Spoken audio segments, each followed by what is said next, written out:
दुर्गा माता ने महिषासुर का अंत कर दिया, बुराई और पाप का भी अंत कर दिया। ये सृष्टि एक चक्र है जिसका ना अंत है ना आरंभ है, या यूं कहें जो अंत है वही आरंभ है। अर्थात जैसे प्रकाश के साथ अंधकार, दिन के साथ रात और जीवन के साथ मृत्यु जुड़ी है, ठीक वैसे ही अच्छाई के साथ बुराई जुड़ी है। अंत से लेकर आरंभ तक यही संतुलन तो बनाते हैं नारायण। अच्छा, बड़ा रोचक कार्य है नारायण का।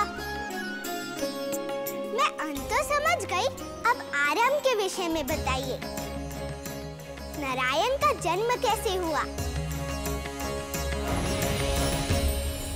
सृष्टि में पहले कुछ नहीं था, न सत्य न असत्य, न अंतरिक्ष न आकाश था, यहाँ तक जीवनदायी जल भी नहीं था। पर एक अनंत ऊर्जा थी शून्य ब्रह्मांड में, जो सर्वज्ञ थी, सर्वशक्तिशाली थी। नारायण नारायण नारायण।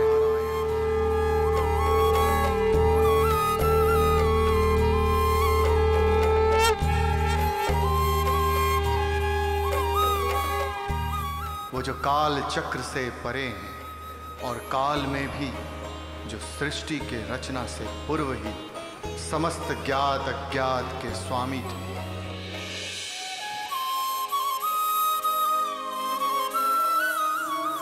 जो अजन्मा है परंतु सबका जन्मदाता है, उसके जन्म के विषय में मैं तुम्हें क्या बताऊं सृष्टि। पर सृष्टि को तो आपने ही जन्म दिया है। हाँ, और मेरा नारायण से। क्या? मैं ही नहीं, देवों के देव महादेव भी नारायण से ही उदित हुए।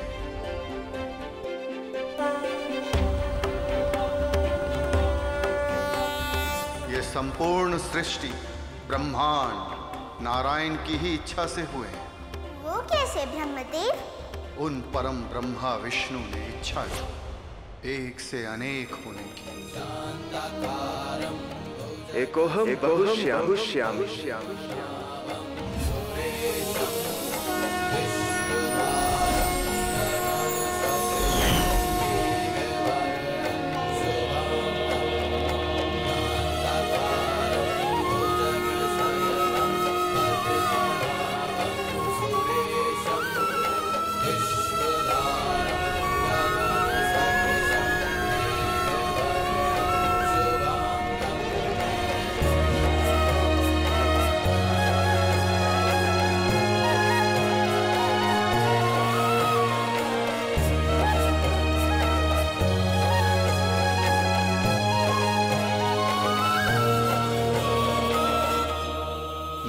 को नहीं जानता, फिर भी प्रणाम करने का मन हुआ। मेरे अस्तित्व का कारण बताइए और अपना परिचय दीजिए। आप और मैं एक ही हैं। मैं विष्णु, आप ब्रह्मा और आप महेश। हर कल्प के अंत में सृष्टि का विनाश होता है, परंतु चक्र थमता नहीं और नए कल्प में हम तीनों मिलकर फिर से सृष्टि बनाते हैं, जिसका निर्माण आप करते हैं और मैं उसे संतुलित रखता हूं। और जब संतुलन मेरे वश से बाहर हो जाए तो महेश उसका विध्वंस करते हैं।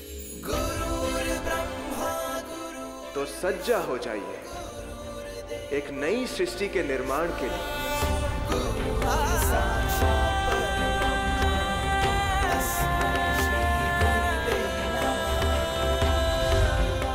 सृष्टि की रचना मैंने प्रारंभ की, परंतु कुछ था जो मुझे खल रहा था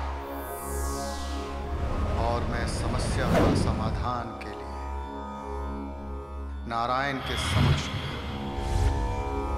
आपने उचित कहा ब्रह्मदेव, कुछ तो है जो छूट गया है। सृष्टि ऐसी लग रही है मानो बिन तेज के सूर्य और बिन शीतलता के चंद्रमा। और इसका कारण?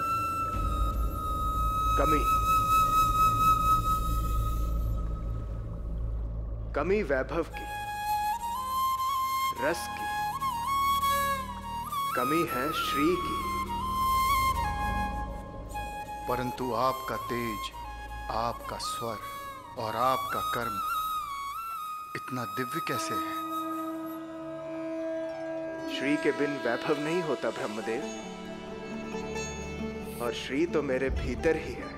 पर अब समय आ गया है कि वो अपने प्रकट रूप में उपस्थित हो।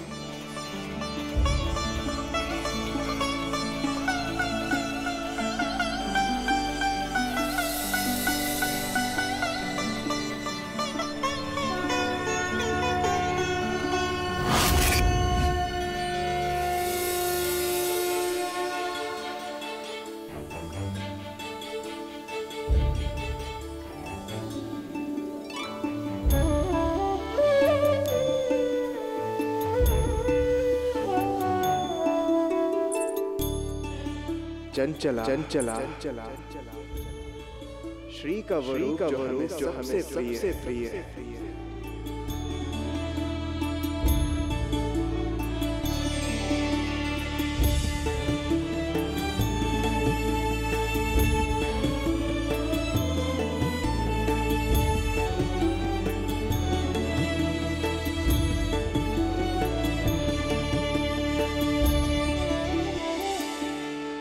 सबसे सुंदर,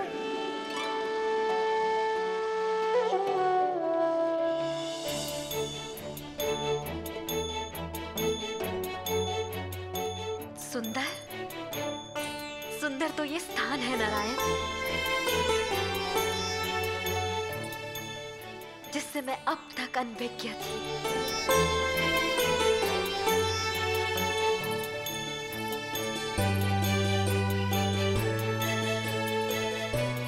सब देखना है।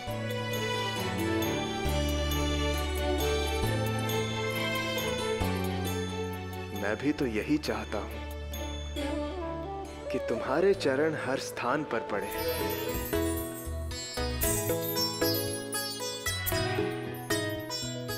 सृष्टि बन तो गई, पर उसमें वैभव तुम्हारे कारण आया है श्री।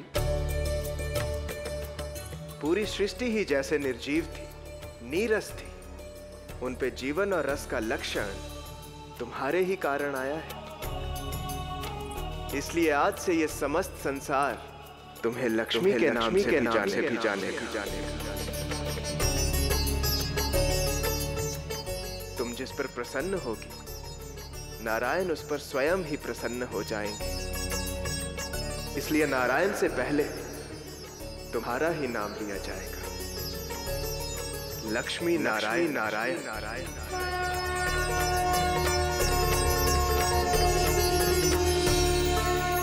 लक्ष्मी के सृष्टि में आगमन से वैभव का उल्लास लौट आया। मैंने देव, दानव, यक्ष, मनुष्यों की रचना की। लक्ष्मी नारायण मिलकर संसार का पालन करते रहे, किंतु मैंने कहा था ना, शुभ के साथ अशुभ भी पल रहा था। सृष्टि के अधिकार को लेकर देव और दानवों में कई बार युद्ध हुए, परंतु नारायण की सहायता से देव सदैव विजयी रहे, संतुलन बना रहा। परंतु कहीं दूर पाताल में असुर संतुलन को बिगाड़ने का षड्यंत्र रच रहे थे।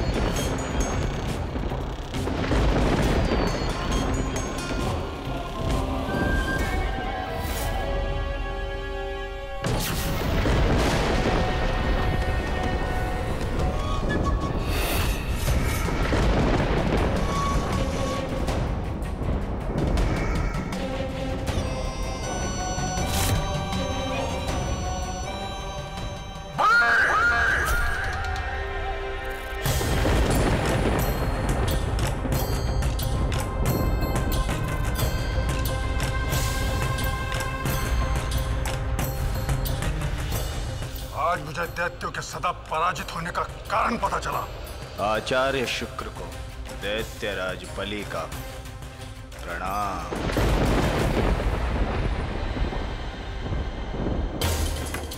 मूर्खों, दैत्य गुरु उत्सव में आए हैं, मदिरा प्रस्तुत करो। का मूर्ख,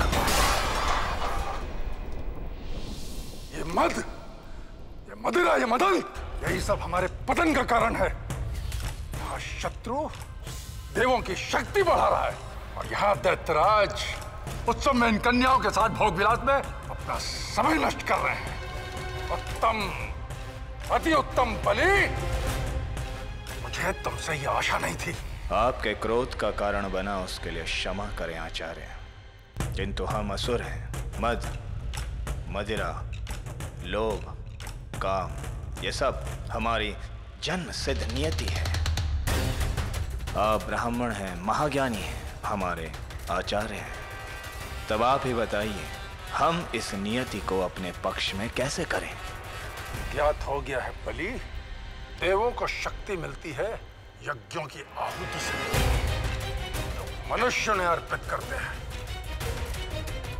यदि देवों को खिन्न करना है, मनुष्यों से यज्ञ, मंत्र और ज्ञान को छीनना होगा। परंतु ये ज्ञान उन्हें कहां से मिलता है? वेदों से।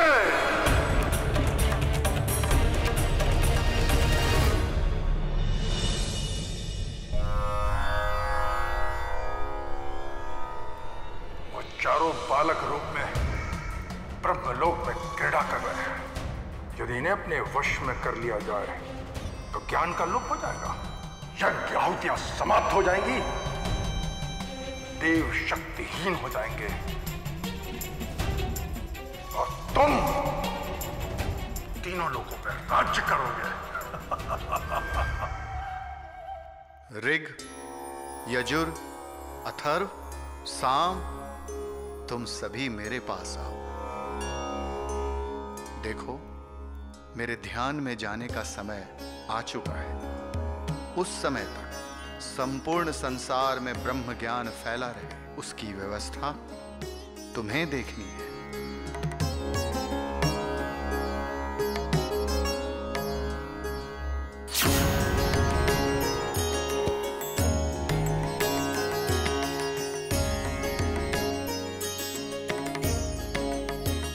तो ये कौन सा कठिन कार्य है? उन्हें ब्रह्मलोक से अपने वश में कर लेते हैं। नहीं बलि, ब्रह्मदेव उनका महत्व जानते हैं, इसीलिए उन्होंने उनके चारों ओर सुरक्षा कवच बना दिया है। तुम सब इस सुरक्षा चक्र से बाहर नहीं आओगे। हम बालक है ब्रह्मदेव, और क्रीड़ा बालकों का स्वभाव भी है और हमारा अधिकार भी। आप हमसे ये अधिकार मत छीनिए ब्रह्मदेव। अधिकार से बढ़कर कर्तव्य होते हैं। तुम केवल बालक ही नहीं हो, अपितु सृष्टि के ज्ञान के स्रोत हो। समय चक्र, अच्छाई बुराई का अंतर, ग्रहों की दशा, मनुष्य के आदर्श और धर्म की नींव हो। यदि तुम्हें कोई भी क्षति पहुंचेगी तो सृष्टि अंत के समीप पहुंच जाएगी। क्या तुम चाहोगे तुम्हारी क्रीड़ा सृष्टि की पीड़ा बने? नहीं देव, हम इस सुरक्षा चक्र से बाहर नहीं जाएंगे ब्रह्मदेव। शुभाशीष।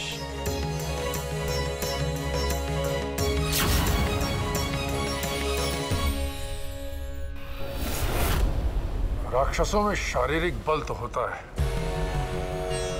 परंतु विवेक नहीं, और विवेक उन्हें वेद ज्ञान से प्राप्त होगा। परंतु वहां पर ब्रह्म पाश है, इसे कोई नहीं भेज सकता। हल तो लाए, किंतु समस्या के साथ आचार्य। वेदों को अपने वश में तो कर सकते हैं, किंतु उन्हें छू नहीं सकते। तो क्या करें? ये कार्य असुरों के लिए असंभव है आचार्य। किंतु उनके लिए असंभव नहीं, जिनमें देववंश भी है और दानवंश भी।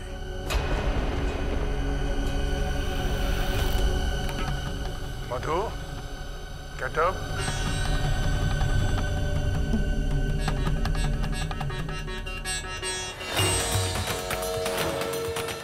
तुम दोनों भाई इस असंभव कार्य को पूर्ण कर सकते हो।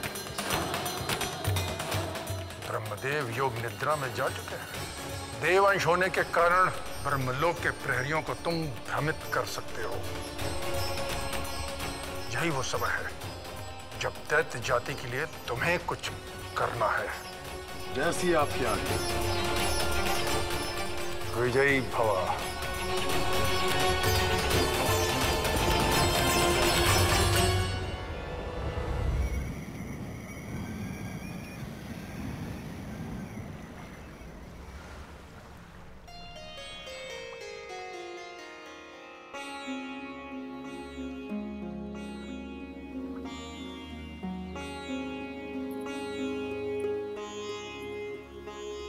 समझ नहीं आता, क्षितिज सूर्य की ओर जा रहा है या सूर्य क्षितिज की ओर। लक्ष्मी,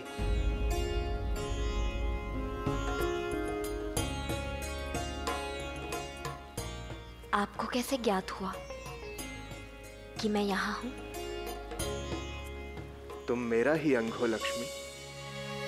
मैं सब जान जाता हूँ तुम्हारे विषय में। पर मैं नहीं जान पाई कि आप गंभीर क्यों हैं।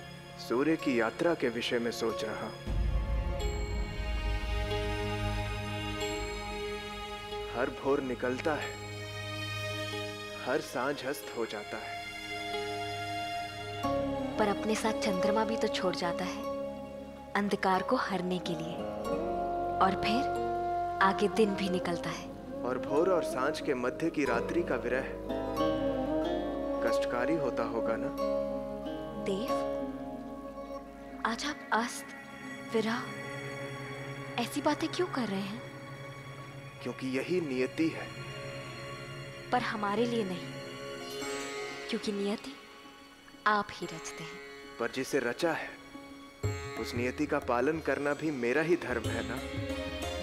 इस सुंदर सृष्टि को संभालने के लिए, इसका संतुलन बनाए रखने के लिए हमें वैकुंठ को छोड़कर धरा पर जाना पड़ता है।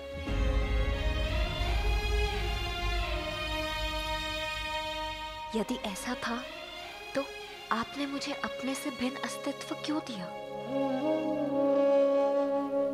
मैं आपके भीतर सुखी थी। अब आप अवतार लेंगे और मैं यहाँ।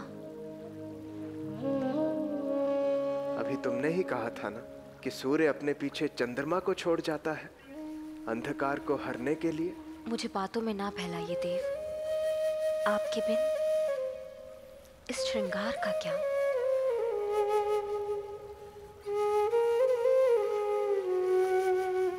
ये मेहंदी का जो मैंने आपके लिए रचाई है, इसका क्या? आपके लिए ही तो हमने श्रृंगार किया है। जब आप अवतार लेने जाएंगे तो मुझे यहाँ प्रतीक्षा में कितना कष्ट होगा। कष्ट मुझे भी होगा लक्ष्मी।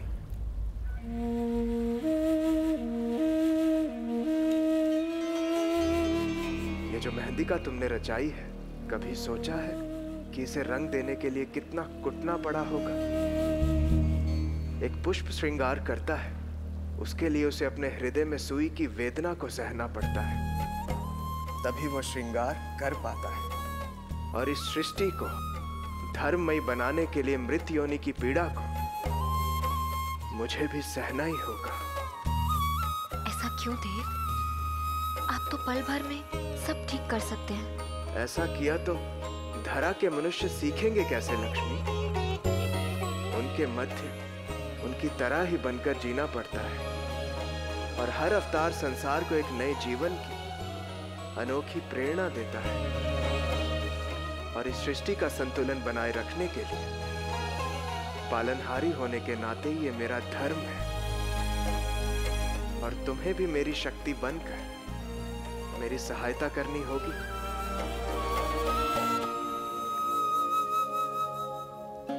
पर देव, आपके अवतार को मैं कैसे पहचानूंगी? मुझे उन अवतारों के दर्शन दीजिए। तुम्हारी इच्छा को हम कैसे टाल सकते हैं? सतयुग और कलयुग के मध्य जब जब अधर्म का प्रभाव बढ़ता है और जब जब धर्म क्षीण होता है, तो इन रूपों में मुझे अवतार लेना होता है।